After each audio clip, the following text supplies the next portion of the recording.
म्हणून वरकरणी करू नका, आतून करा. म्हणून तो जर तुमचा जप घेतलेला जो कानमंत्र आहे तो तुम्हाला 10 मिनटं एकाग्रतेनं करता येत असेल तर आता पुढचं पाऊल टाका.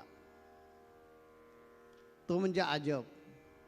श्वासावर बसवा, हळूहळू हळू त्याची प्रॅक्टिस वाढवा. मग तुम्हाला मी परा वाणीकडे घेऊन जाईन. म्हणजे तुमचा बालपण, तुमचा रोमपण भगवतमय होईल, गुरुमय होईल. त्या रोमामधून, प्रत्येक केसामधून आवाज येईल, सोहम सोहम सोहम. म्हणजे तोच मी आहे, तोच मी आहे. संपलं. हीच मुक्ती आहे. म्हणजे ज्या अज्ञानामध्ये आपण अडकून पडलेलो आहोत की अरे मी जगणार कसा,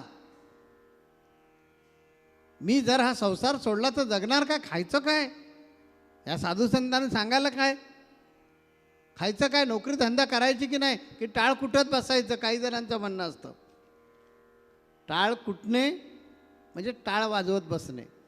तर देवाचं सतत टाळ वाजवत बसलात की देवाचं सतत भजन करत बसलात, याचा अर्थ तुम्ही देवाजवळ गेलात असं नाही. शिवाजी महाराजांचा ड्रेस अंगावर घातला म्हणजे शिवाजी नाही होता येणार ना. बरेच जण लोकमान्य टिळकांची पगडी पेहनतात, पण लोकमान्यांची जी पगडी होती त्या पगडीखाली जे डोकं होतं, जी बुद्धी होती, ती पगडी घालून येत नाही ना. ती पगडी परिधान करण्यासाठी पाहिजे जातीचे वेडा गबाळाचं काम नाही. तसं तुम्हाला ईशमय होण्यासाठी संसार सोडायची गरज नाही आहे. योग्य प्रकारचा विचार करायला शिकला पाहिजे. तेच समर्थ रामदास स्वामींनी सांगितलं की संसाराचा त्याग करू नका, प्रपंचातले मान सन्मान सोडू नका. फक्त योग्य प्रकारे विचार करा की हा देह ज्यांच्यापासून निर्माण झालेला आहे, ती पंचमहाभूतं आपला देह कधी ना कधीतरी मागून घेणारच. तुम्ही एखाद्याकडून एखादी गोष्ट उसनी आणलेली आहात, ती उसनी गोष्ट तुमच्याकडे तो मागणारच आहे ना. तुम्ही एखाद्याकडून पैसे घेतलेले आहात, तो कधीतरी येणार ना सावकार दरवाजात.